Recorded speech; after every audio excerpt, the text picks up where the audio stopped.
Chadwick Boseman, may you rest in peace, brother. It's the Pollinator, Ray Gibson, and it's been a long time since I made a video. I mean, long time. And let me explain a little bit about why. This pandemic,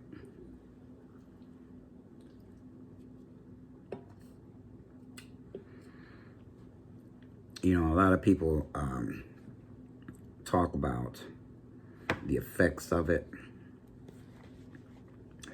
For me, it's been very depressing, to say the least.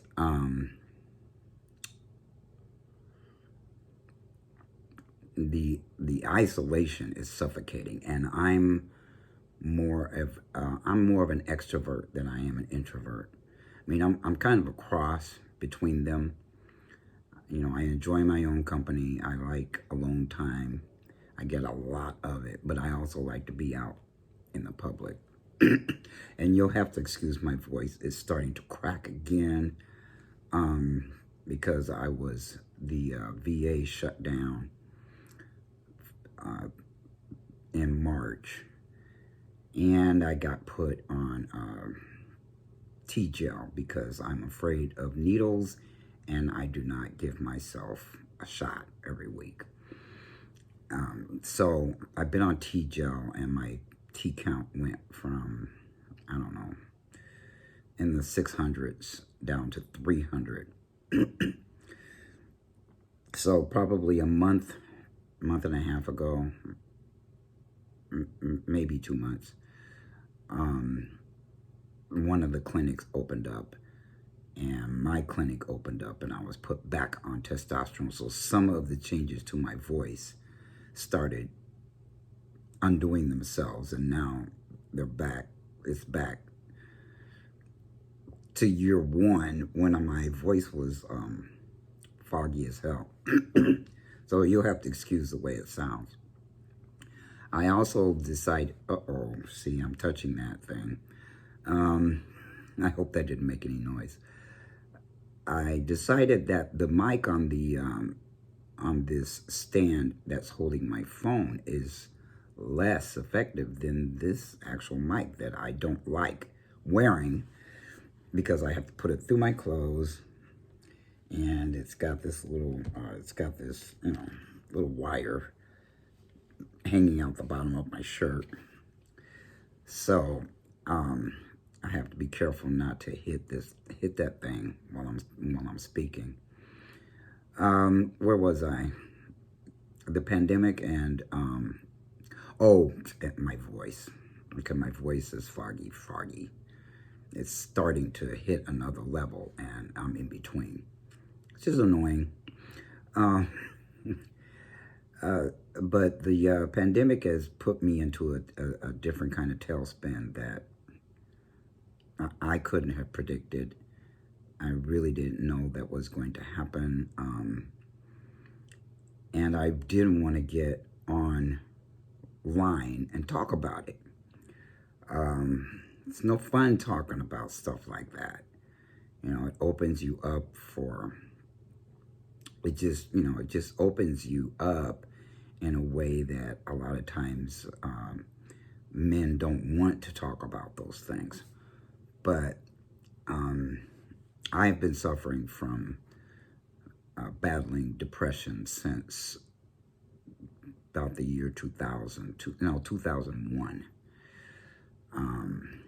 And it lightened up considerably when I stopped fighting who I am. I mean, the depression didn't have anything to do with my being transgender. It was well, I don't know, it was a combination of stuff. But I have that illness. And when I finally embraced who I am, I got a huge break from it. But it still haunts me, you know, it still causes me at times to call the VA hotline, just to keep myself from going to dark places in my mind. But it's difficult, especially when we're all sitting here watching the hostility, the open hostility of white people in this country. And it's just, it's very hard to explain that it traumatizes us. It doesn't have to be us directly for it to traumatize us, because every one of us have had something happen to us in the past that when we see stuff like that on television, it triggers those things that have happened before. And so we don't quite ever get away from that stuff unless unless you're a hermit and you don't watch any kind of news, and you pretty much just stay away from people, because one way or another you find out things that are going on in this country if you're not following them around directly. And it's part of my job to know what's going on in current events as an executive director of my business. So I've been fighting with that, just there's times when I just can't deal with it. I don't want to get online. I don't want to read anything. I don't want to know anything. At the same time, that's kind of impossible for somebody like me. When I saw what happened to George Floyd, I was absolutely infuriated, traumatized, depressed, angry.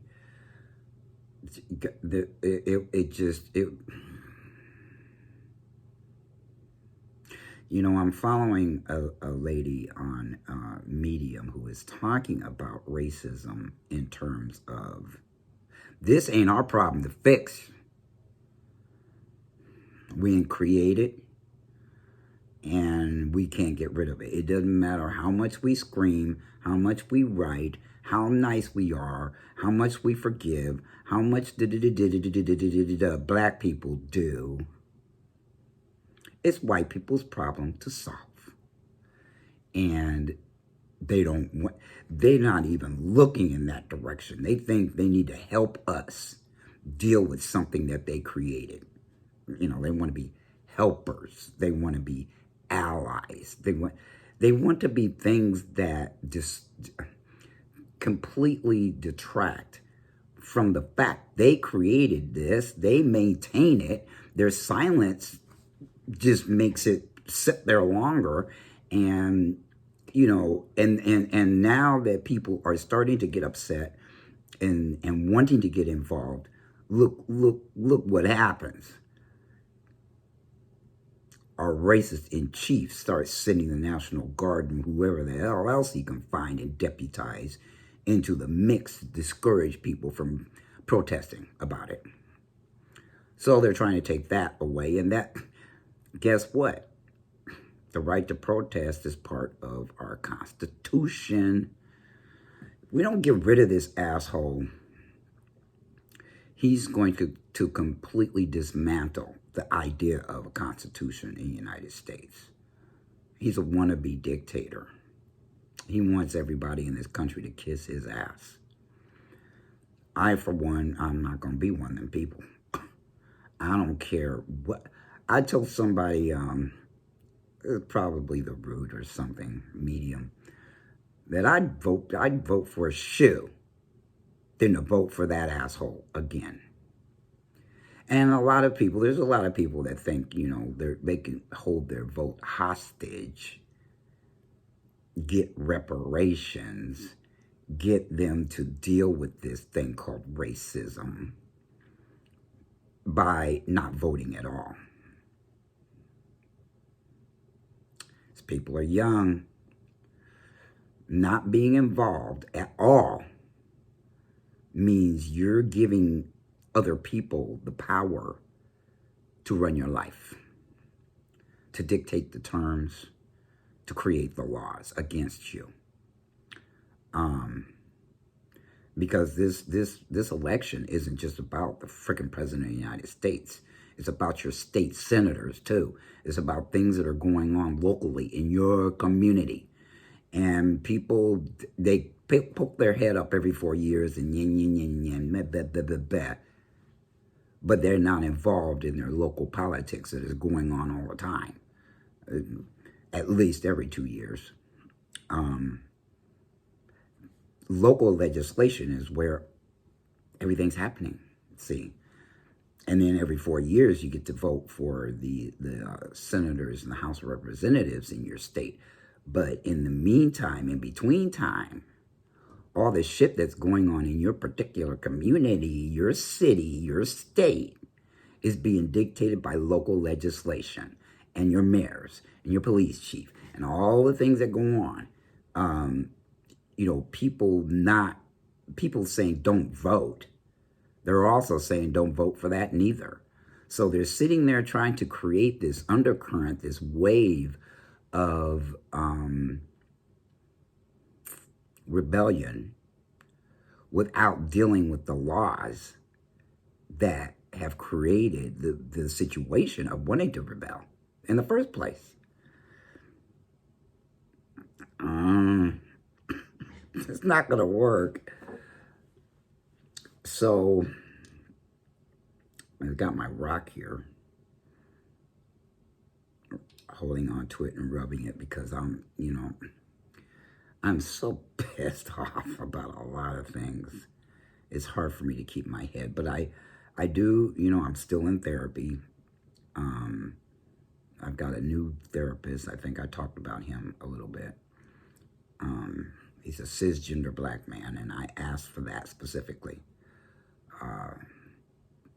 Because for me, just having my box, my life, be just about being transgender, a black transgender man, wasn't cutting it. I need a bigger box. I need somebody who knows what it is to be a black man all his life. I'm quickly finding out that my inner circle also needs to be more diverse in that area. That trans men hanging around trans men all the time is the blind leading the blind. Yep, I said it. Even if it gets trans men mad at me, I don't care. Look within. Look and see the half-ass men that are running around calling themselves men, transgender men, doing petty things like women do.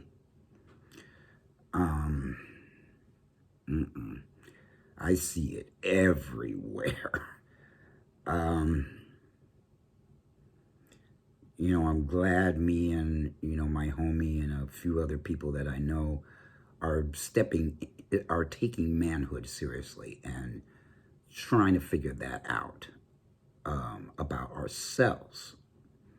Nobody can figure that out for you. And there's all kinds of men in the world, but there's a difference between being a man and being a male, or being a transgender man who never, transgender male, I'll say, who has never stepped into their manhood. Emotionally, mentally, physically, in all ways that are man, that aren't the stupid ass words that women put out there to discourage us from being men. All they got to do is say, oh, that was toxic. And all of a sudden we're questioning, was I being toxic? Or, they've got us on our heels while we're trying to figure out what it is to be man without our fathers. We weren't raised in the environment.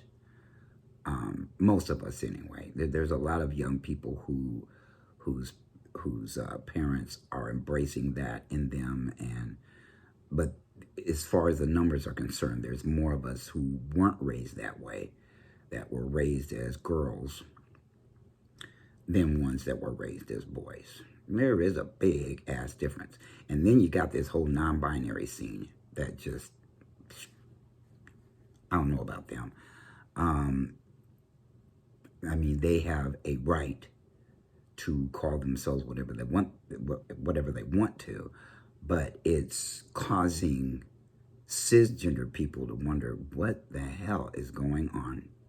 I just saw a video the other day.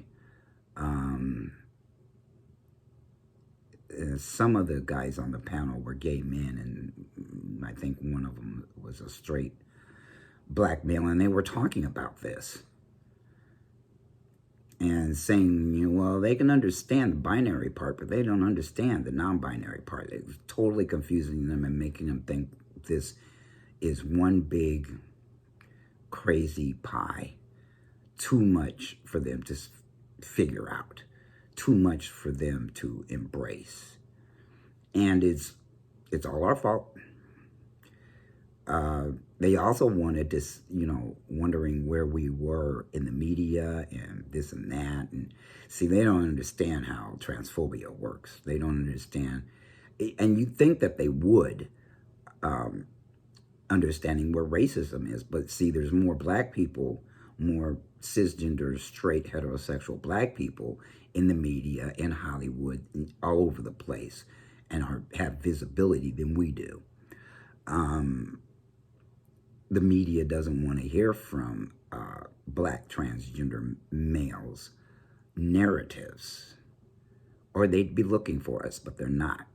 You know, every time they look around, they're looking for white guys to hear their narratives.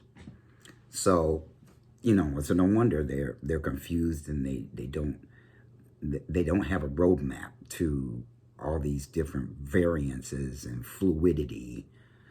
You know, I'm not fluid anything. I'm glad I'm not, because that's confusing. What, sexuality is fluid. Gender is fluid. Everything's fluid.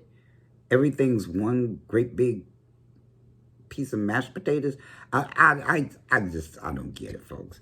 But anyway, it's just making a mess, and it's confusing the hell out of people. And then I found out something. First of all, before I even say it, if anybody who's involved in it hears this, their tendency is going to be to try to figure out how it got leaked back to me. I would encourage you not to do that. It doesn't matter. What matters is what came out your mouth, not who told me. So recently, I found out that some people in a group, a physical group, a local group here where I live, started rumors about me that I was, because I'm Bob Gibson's son, that I think I'm better than everybody else. Let me tell you something that has haunted me in my entire life. It's that. You know, I told a story to the person who told me what's going on in that group. I told a story of when I went to college for the first time. I went to the University of Colorado in Boulder. And I told him, you know, before I even got there, people knew I was coming.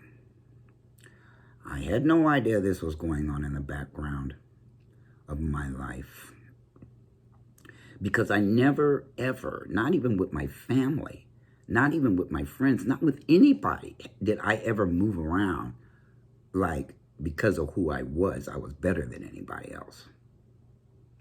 I was shy, and for the most part, I was very quiet in my childhood and part of most of my teenage years.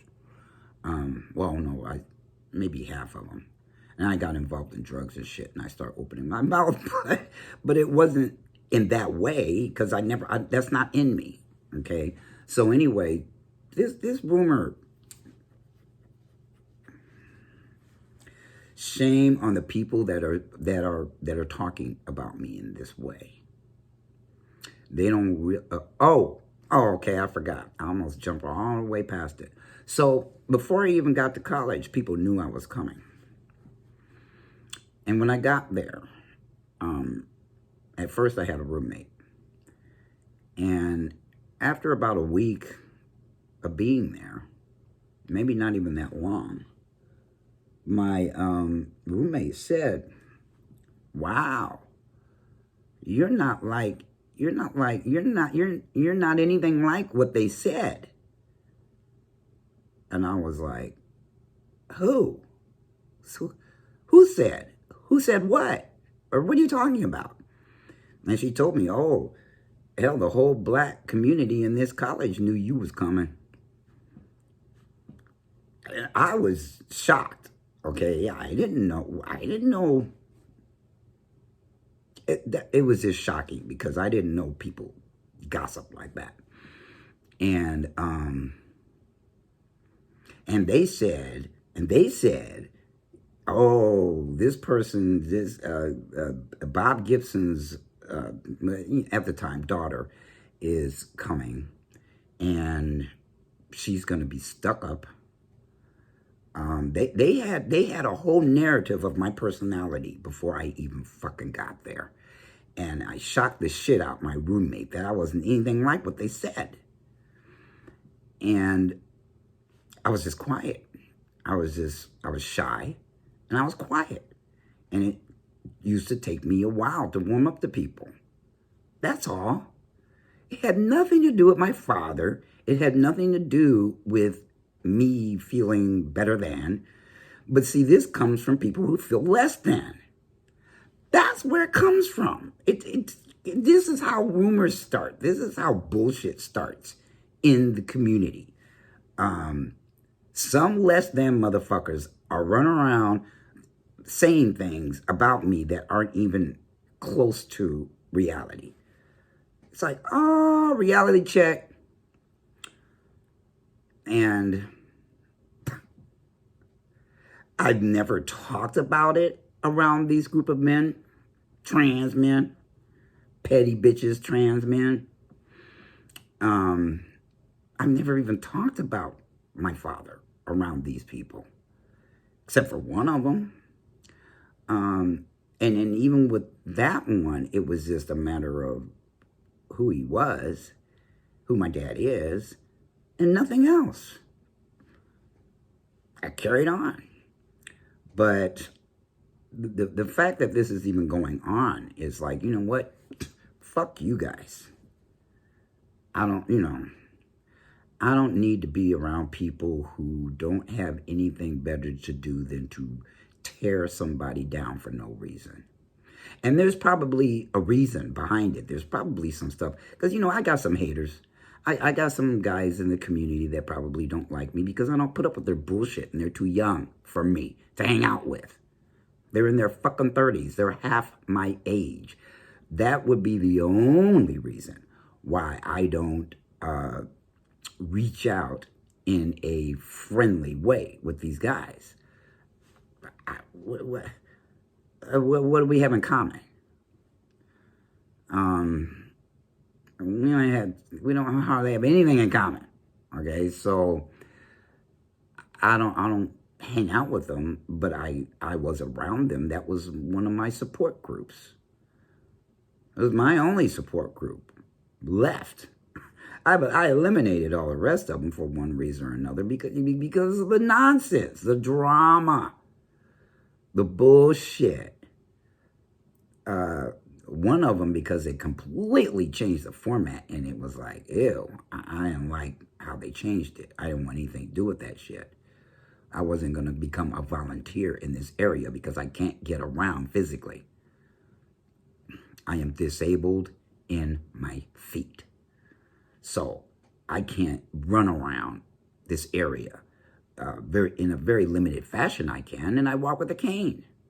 So, and I can't stand for very long.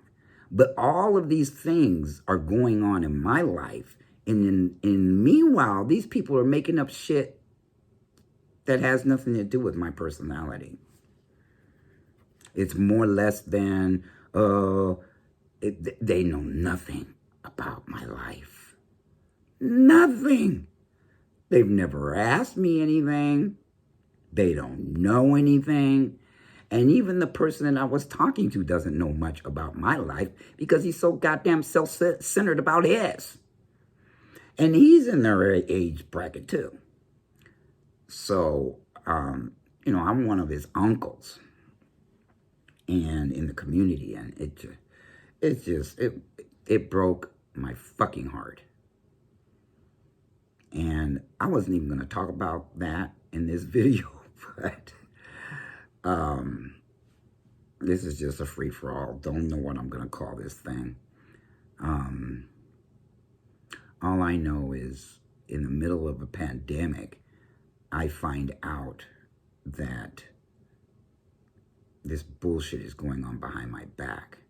Fucking cowards don't even have nerve to approach me and ask me if that's how I am, or find out if that's how I am. Maybe somebody was mad at me because I wouldn't deal with them, and they started the rumor.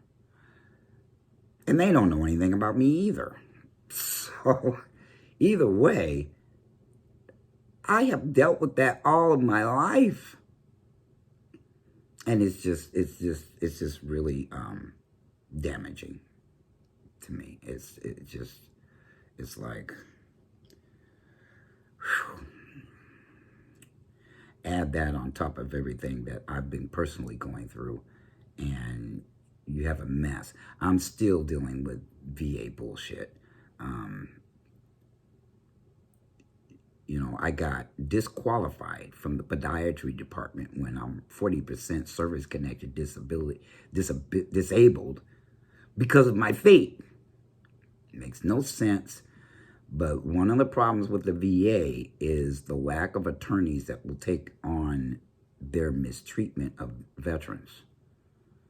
A lot of these attorneys, they'll only deal with some permanent damage that they can prove, blah, blah, blah, blah, blah, blah, blah. And I'm like, you know, if they don't deal with this, it will be permanent.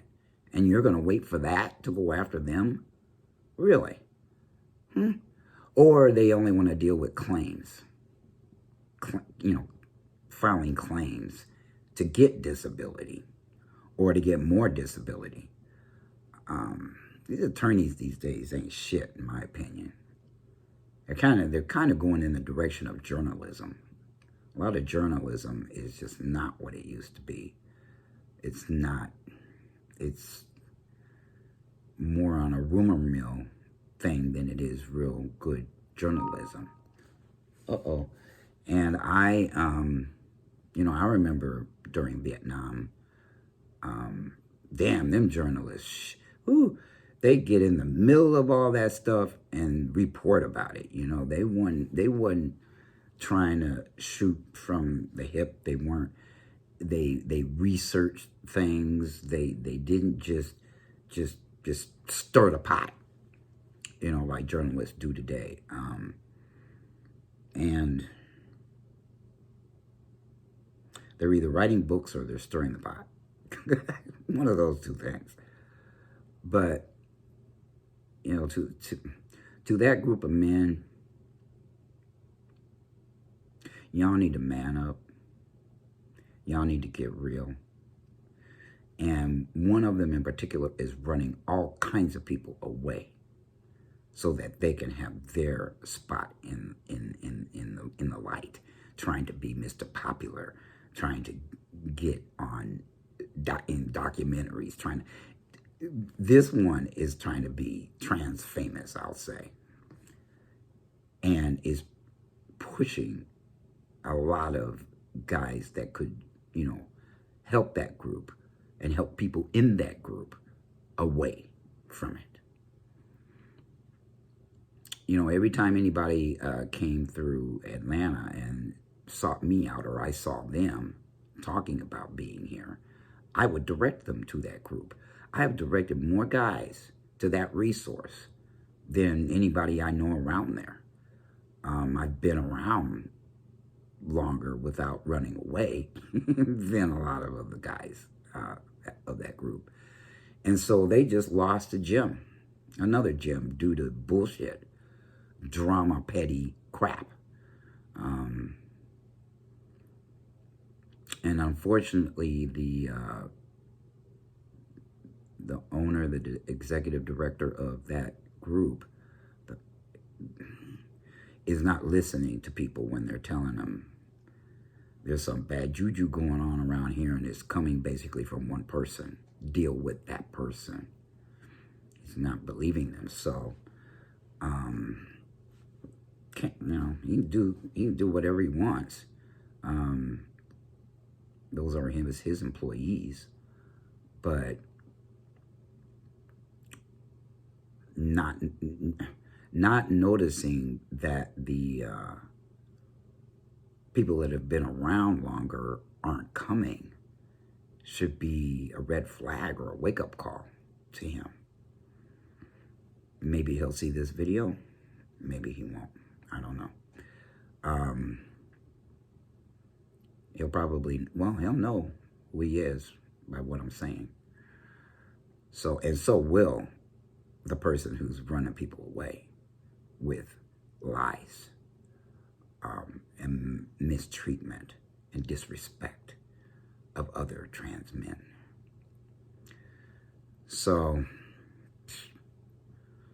what else has happened during this pandemic? Well, my brother was going to get married, but he had to postpone the wedding due to too many restrictions that the venues were putting on him getting married. He wanted a big wedding, and they were telling him they have to. You could only have 50 people or less. No dancing. Just a lot of things that you do in a wedding. He couldn't have it that way, so they postponed it. And I got a friend that he's getting married, and he's gonna do it Zoom style, and I'm proud of that brother. He's a cisgender man, friend of mine. What else? I had something else on my mind, but it fell out. Typical shit, the older you get. My birthday is in a week. I don't know I forgot what day of the week this is. Well, my birthday is this week. Wednesday, Thursday, Friday. The 16th. And I'm not feeling like celebrating my birthday. This year, I'll be 63. So, all of this is coming from the depression. I don't feel like burdening people with it. They don't know what to do about it anyway. And I'm just trying to stay close to my therapist and people who have a big ear without judgment. Or giving me slogans. Slogans are the last thing you want to hear when you're depressed. This too shall pass, blah, blah, blah, blah, that kind of thing. They're just dismissing you. They don't want to hear what's going on with you when they start that shit. I finally found a dear friend of mine in California. That was a good thing. And I'm working on when I can focus and not have writer's block. I've got a coach who's working with me on getting my book published. I don't know when that's going to happen, so because it's on me. to write it, only because that's the way I wanted it to be. I did not want to sign contract to have it published, because traditional publishers want to take all of the royalties, all of them. Leave you maybe 1%. I don't know, something stupid like that. Even though I wrote the whole damn thing, and all they got to do is modify it.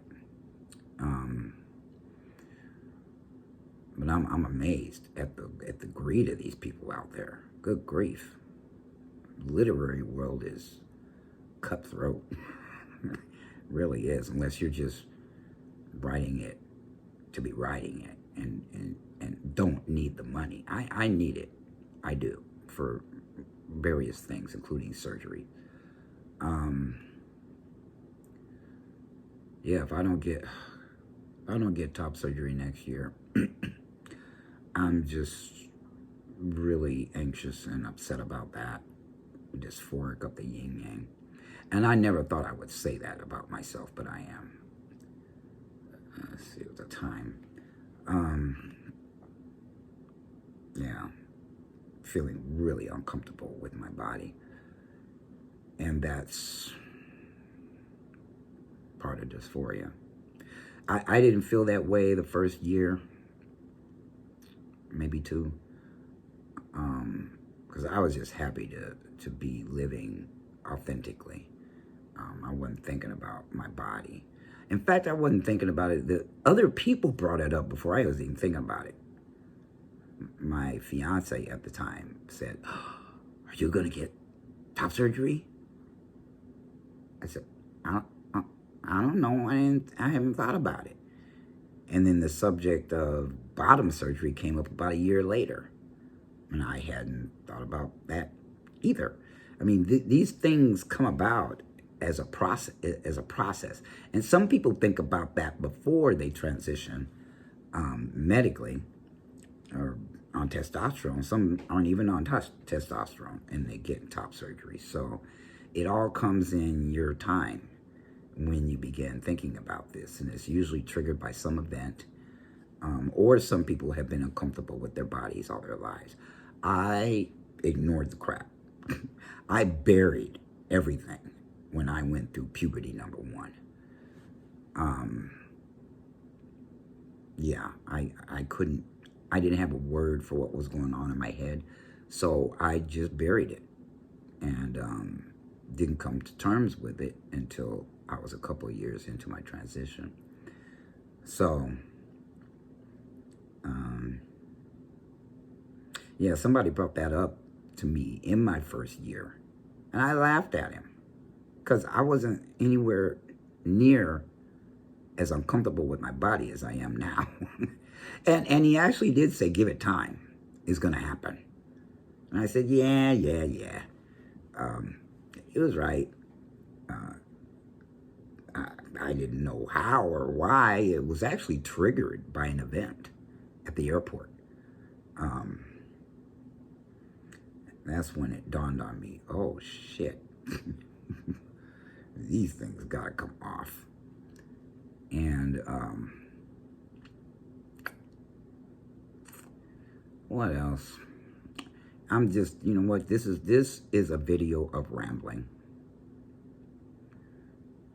Just explaining the kinds of things that have been going through my head.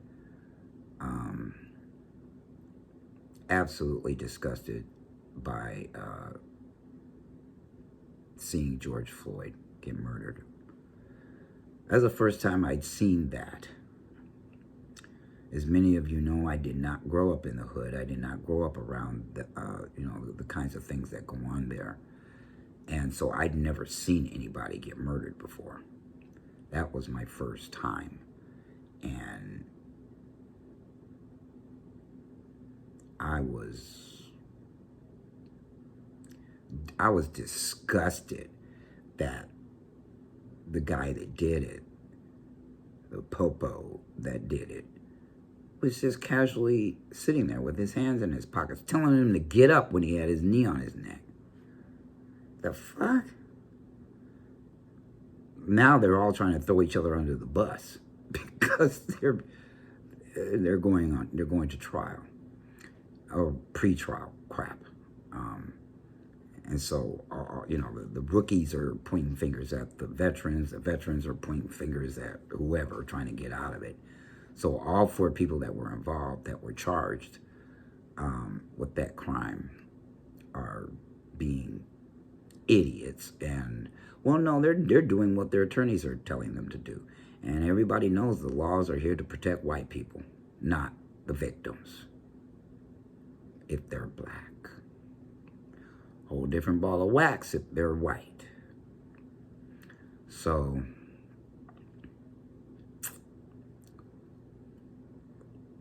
yeah, y'all can look that up. I ain't making up anything.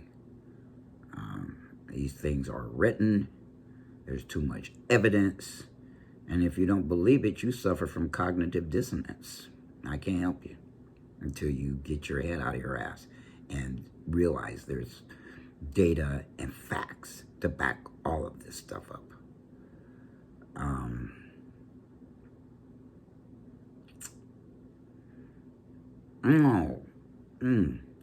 My homie, my best friend, his father passed last week.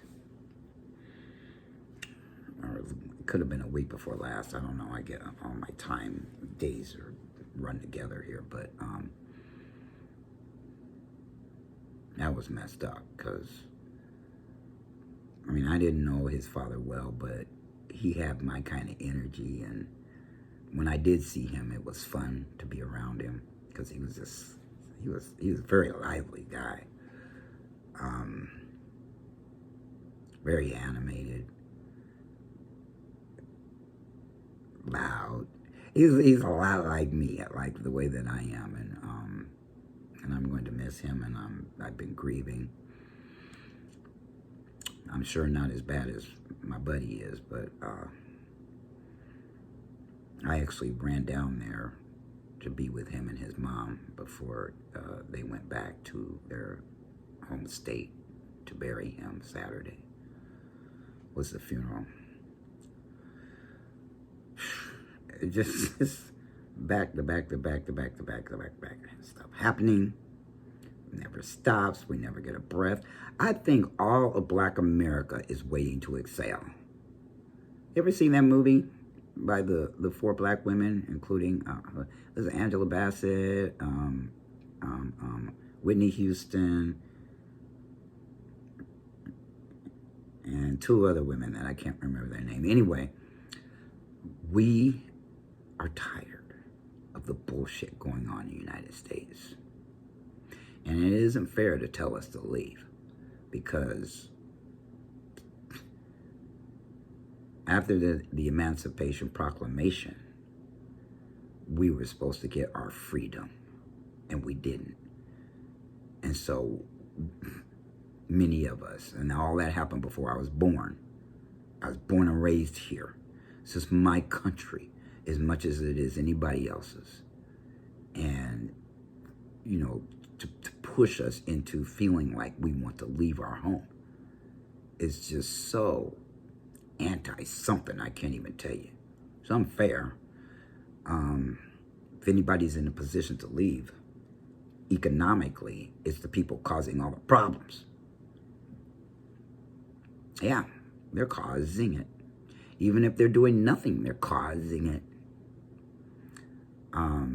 They're not looking at each other and sitting down and saying, ooh, we created this mess. We've got to get rid of it. We have got to get rid of it. Not help black people deal with it. Get rid of it.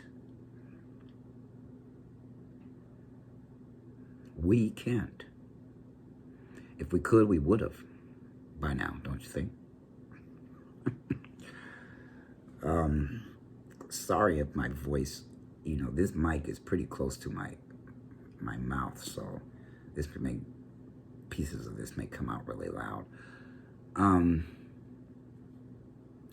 Anyway, I guess I'll wrap this up and just say that,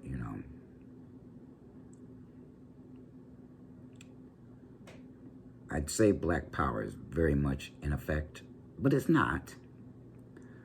I wish it were like the 60s. You notice they hijacked the protests. White people hijacked it to stop the looting and the property destruction. So now they're a target. But without us, what kind of protest is it? They better start fighting with their, they better start fighting with their intelligently, not just physically, protesting out there. They gotta vote. They gotta talk to each other. They gotta start saying no. When they see injustices. And bravo for Delta for what they did recently with a woman that got discriminated against and barraged an entire flight because of some racist bitch that sat next to her that didn't want to be sitting next to her. And it was awful. And Delta ended up, the people on the flight were talking back at that woman, telling her to shut up and you know, how she was being was inappropriate. And then Delta upgraded her flight to first class on the way home, which made the lady cry. But see, a lot of us were making comments. I saw that article on the Root that they should have threw her ass off the plane in mid-flight. And maybe give her a parachute. Maybe not. Push that bitch out the door. But, yeah, and I said that word. That's what that woman was. Tired of tiptoeing around feminists who don't like that word, even if they're being that word. Come on now. Hell, men can be bitches too. So, but anyway, you know, bravo for Delta stepping up that way. And I don't think that woman is allowed to fly Delta ever again, I think. And I'm kind of forgetting the details of the article. But it's little things like that that is proof that they're actually doing something and not just talking about doing something or just talking.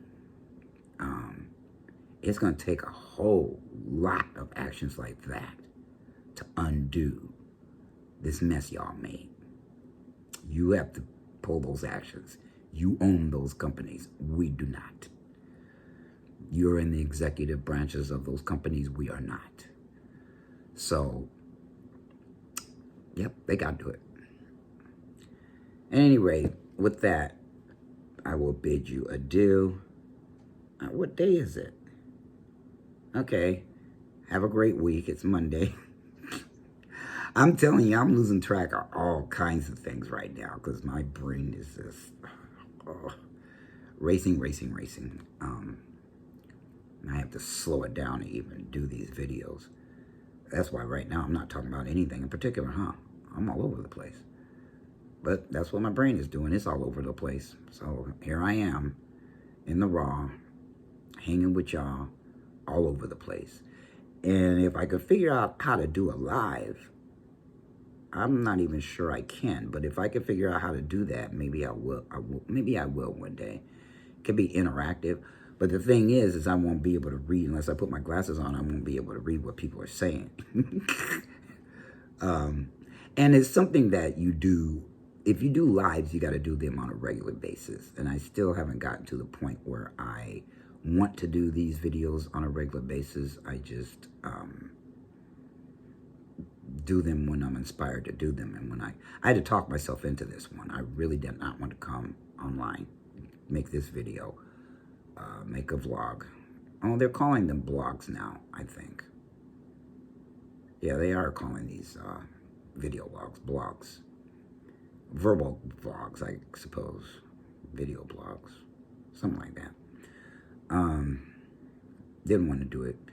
But I wanted to come on here and be authentic and transparent with you about where I am, where I've been, and Have a good rest of your week. Pollinator is out.